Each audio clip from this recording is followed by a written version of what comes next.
Olá, queridos, a paz do Senhor Jesus. Bom estar com vocês nesse momento tão especial. Você está no canal da Família The Blue, Assembleia de Deus de Blumenau, igreja pastoreada pelo nosso pastor presidente, pastor Nilton dos Santos. E você está no nosso subsídio da Escola Bíblica Dominical, o nosso subsídio dos jovens. Nós estamos falando sobre os bons e maus exemplos da Bíblia. E este material, ele tem uma particularidade muito especial, pois ele vai trabalhar o perfil de alguns homens e mulheres de Deus da Bíblia.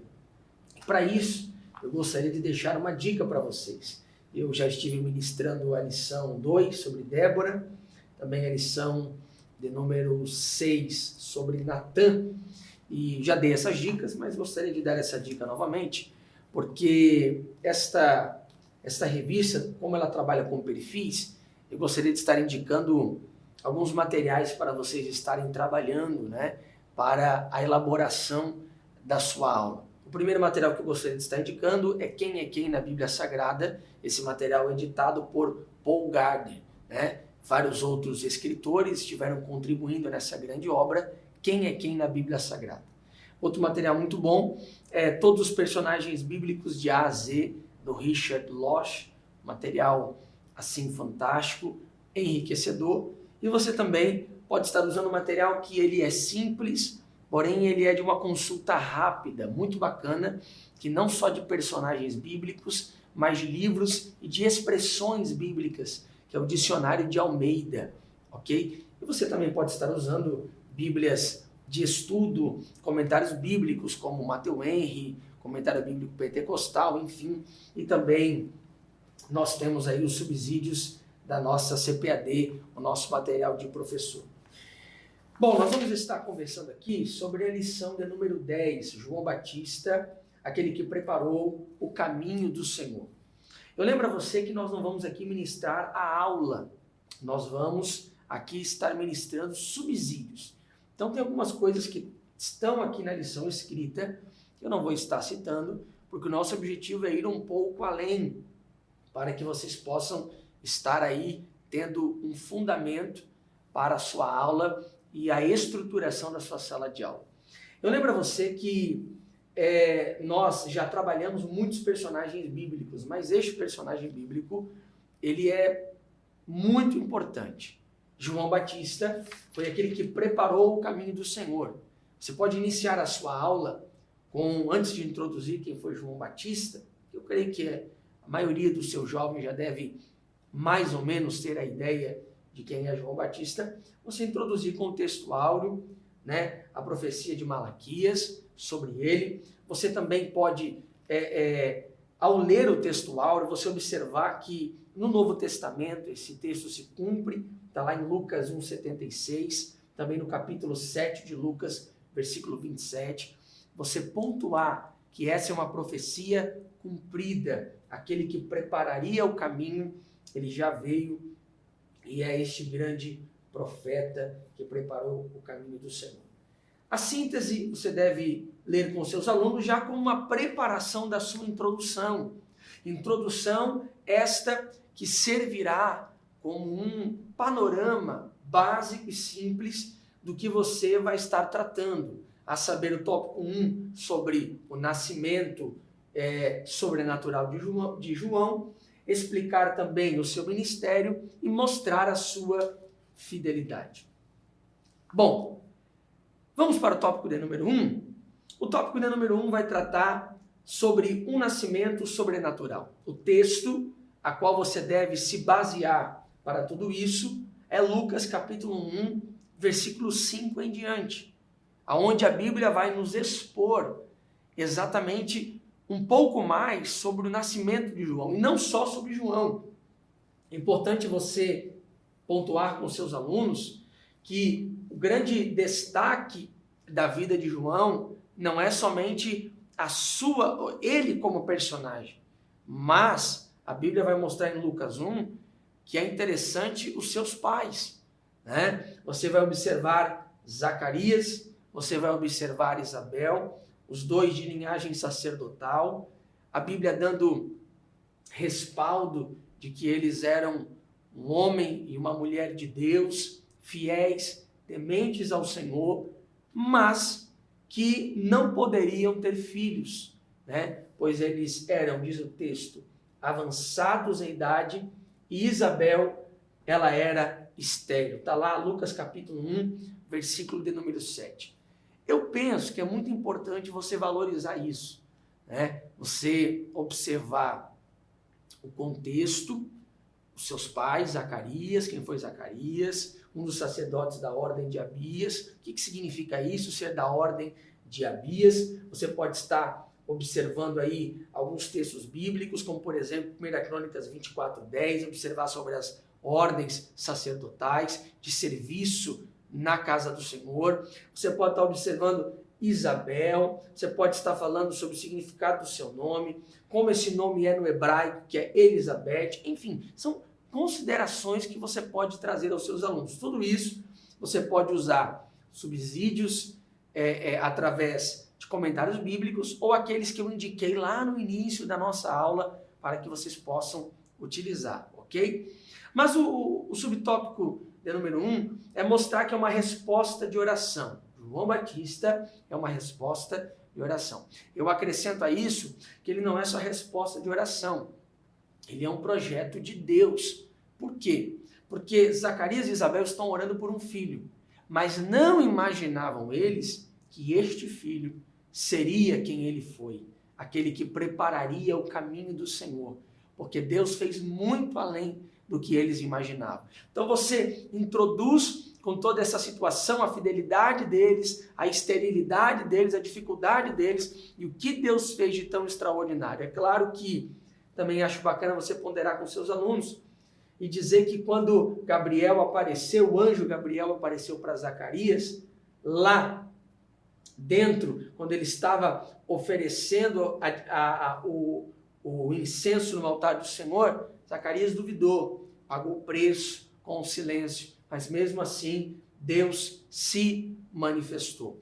E a promessa de Deus é que ele seria grande, grande, porque o que foi grande na vida deste grande homem de Deus chamado João Batista? Grande, né? Estou sendo redundante. Mas o que foi grande na vida desse homem de Deus? É que ele cumpriu todo o propósito que Deus deu para que ele executasse. O que é algo grande? O que é algo grande? Quando Deus diz assim, tenho algo grande a fazer na tua vida, o que você entende por isso? Às vezes a gente começa a pensar em coisas, milagres, a gente começa a pensar em grandes eventos, congressos, mas na verdade a fidelidade a Deus é que é algo grande. Você permanecer no propósito, né? E o terceiro subtópico do tópico de número 1 é você entender que ele foi cheio do Espírito Santo. Lucas 1:41, ele desde o ventre da sua mãe, ele foi cheio do Espírito Santo. Porque nós só cumpriremos a missão de Deus se formos como João, cheios do Espírito Santo. Cheios do Espírito Santo é que faremos a diferença. É interessante você pontuar aos seus alunos que o Espírito Santo não é um detalhe da fé. Porque muitas pessoas pensam que podem cumprir o propósito de Deus para a sua vida com ou sem o Espírito Santo. Não, porque eu vou orar, porque eu vou jejuar, eu vou buscar. Mas se não for cheio do Espírito Santo, não vai dar certo. Não é sobre a quantidade que a gente jejua, nem a quantidade que a gente ora, mas é a presença do Espírito. Aí então a oração e o jejum vale para as nossas vidas. Ok? O tópico de número 2, ele vai tratar sobre um ministério sobrenatural. Eu acho interessante que o primeiro subtópico, ele vai tratar sobre o ambiente em que João prega. Aí você vai lá para o capítulo 3 e a exposição desse primeiro subtópico gira em torno do capítulo 3. Quando, depois da Bíblia em Lucas, depois de Lucas, no seu registro, mostrar o nascimento no capítulo 1, no capítulo 3, Lucas retorna para João, o que Marcos faz no capítulo 1, o que Mateus faz no capítulo 3 e João no capítulo 1, Lucas ele faz agora aqui no capítulo 3. No capítulo 3, Lucas vai trazer muitas informações importantes. É interessante que Lucas vai trazer as informações sobre o contexto político da época, sobre o contexto geral. Lucas 3:1, ele vai dizer que no ano 15 do império de Tibério César, sendo Pôncio Pilatos governador da Judéia, e Herodes, tetrarca da Galileia, e seu irmão Filipe, tetrarca da Itureia e da província de Traconites e Lisânias, tetrarca de Abilene. Aqui é o contexto geral. Observe um pouco sobre isso aqui. Observe que, resumidamente, eu gostaria que você procurasse comentário bíblico pentecostal, comentário bíblico de Matthew Henry, comentário bíblico Esperança, e aí você tem muita coisa boa, tem o famoso Russell Norman Champlin, o Champlin, também você pode usar. Você perceber que, resumidamente, o que está acontecendo aqui, Israel está debaixo de um jugo. Então, há um problema, há uma confusão na política. O versículo 2 vai mostrar que não é só uma confusão na política quando João Batista inicia o seu ministério. O texto vai dizer que, sendo Anás e Caifás sumos sacerdotes. Ora, você pode perguntar aos seus alunos, o que significa sumo sacerdote? Sumo, o que significa? Único. É só um sumo sacerdote. Por que tem dois sumos sacerdotes? Porque há uma confusão acontecendo aqui. Existe um sacerdote escolhido pelo povo e existe um sacerdote escolhido por Roma. E neste período, você vai entender, de acordo com o contexto e os comentaristas bíblicos, é que havia quase que uma venda de cargos nesse período. Olha a confusão que está acontecendo. No meio de tudo isso, Deus levanta João Batista. O que significa é que Deus deu um ministério poderoso na mão deste homem, que mesmo no meio de todo o caos político, religioso, Deus levanta um homem para fazer a diferença. É importante você pensar que a congregação de João, digamos assim, a congregação de João não era em Jerusalém. A congregação de João não era nas grandes cidades, mas a congregação de João era onde? Lucas, capítulo de número 3. E ele veio a palavra do Senhor a ele no deserto. No deserto. E é importante você pensar que é no deserto que vão ouvir João. É no deserto que o ministério dele vai se desenvolvendo. É no deserto que todas as maravilhas que Deus tem a manifestar, a pregação do arrependimento, tudo que João ministra e prepara o caminho do Senhor. Talvez se alguém, humanamente falando, dissesse assim, olha, você vai preparar o caminho do Senhor? Ok, comece em Jerusalém. Comece nas grandes cidades. Por quê? Você vai ter influência. Mas João entende que não é o lugar, mas é o propósito de Deus. Aí você pode aplicar para os seus alunos, dizendo que quem comanda a nossa vida é o propósito de Deus. Porque quem está cumprindo o propósito de Deus, não importa o lugar, ele vai crescer, vai prosperar. E não precisa adulterar a mensagem. Não precisa falar mais bonito. Até porque João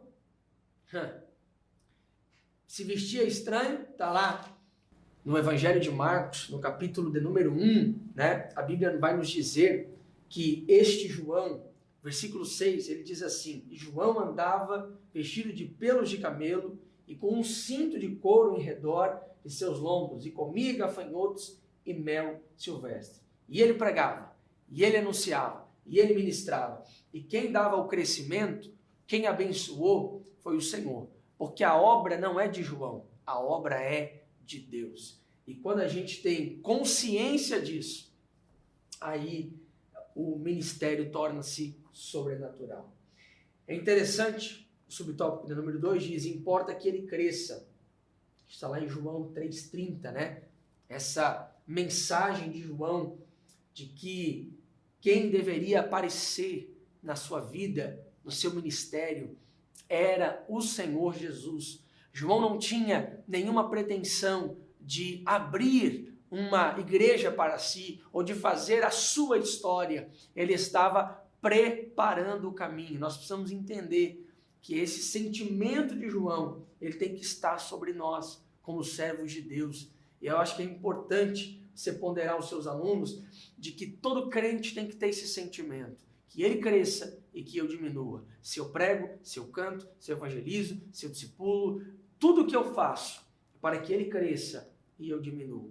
Se é o contrário, algo estou fazendo de errado. E a pregação de João vai mais além. Sobre o tópico de número 3, enfatiza dizendo que ele vos batizará com o Espírito Santo e com fogo.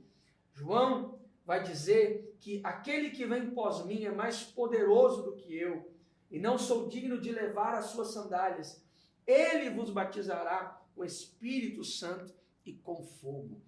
E aqui é importante você ponderar com os seus alunos que João, ele dava esse batismo com águas, que não era nada mais nada menos do que o batismo do arrependimento, da confissão dos pecados, de que nasceram de novo. Mas Jesus, ele batizaria com o Espírito Santo e com fogo. E aqui é importante você ponderar que muitas pessoas têm criticado o movimento pentecostal, porque nós cremos que esse batismo com fogo é o batismo que o Espírito Santo tem para nós crentes também. Muitos criticam dizendo, não, o fogo aqui é punição, o fogo aqui é Deus querendo punir o homem. Sim, mas esse mesmo fogo que tem poder de punir, ele tem poder de santificar, porque fogo não é somente um instrumento de destruição, fogo também aquece, fogo também ilumina, fogo também traz vida a um ambiente. O fogo é muito útil, não é? E a Bíblia vai nos revelar que Deus se manifestou através do fogo. Na sarça ardente, fogo. 1 Reis 18, Elias, fogo. Salomão, lá em Crônicas, 2 Crônicas 7:1, fogo. Você vai ver a Bíblia dizendo que Deus é como fogo. Jeremias, no capítulo 23, dizendo que a palavra de Deus é como fogo. E no Pentecoste, o Espírito derramou línguas repartidas como que de fogo. Então é importante você ponderar também que João diz que ele batiza com o Espírito Santo e com fogo. Não é espírito, com o Espírito ou com fogo. Não. É Espírito e com fogo. Ou seja, o mesmo que recebe o Espírito, recebe o fogo.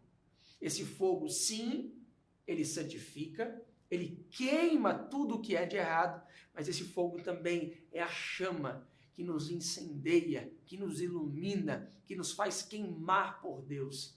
Este é o fogo que Deus tem para cada um de nós. E crente que tem o fogo apagado, é importante você ponderar isso aos seus alunos. Ele é um crente que está em trevas.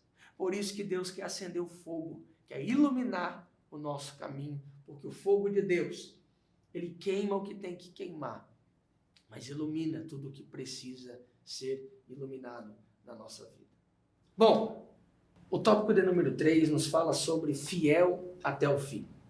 E o primeiro subtópico nos fala sobre o momento, em Mateus capítulo de número 11, quando João, a Bíblia diz que ele está no cárcere, um tempo de dificuldade, e João, ele tem uma pergunta, versículo de número 3 diz, és tu aquele que esperávamos? É interessante perceber que João, no meio de toda a sua dificuldade, depois de tudo que pregou, tudo que anunciou, tudo que fez, todo o confronto que teve ao longo do seu ministério, em algum momento João se pergunta, será que este é o Cristo? É interessante ver como que Jesus lidar com essa situação. Você vai perceber no texto que Jesus vai responder, não censurando João, mas mostrando para João que ele era o Cristo, que de fato ele preparou o caminho para o verdadeiro Cristo. Quando ele diz, olha, vejam, os cegos vêm, os coxos andam, os leprosos são curados, os milagres acontecem, vão e avisem para João que eu sou o Cristo. E o próprio Jesus vai dar o testemunho de que este João foi o maior dos profetas. Agora, interessante você ponderar isso com seus alunos, porque João foi o maior dos profetas. Só que João não deixou nenhum livro escrito, não pelo menos o Batista. João não realizou nenhum milagre aparente.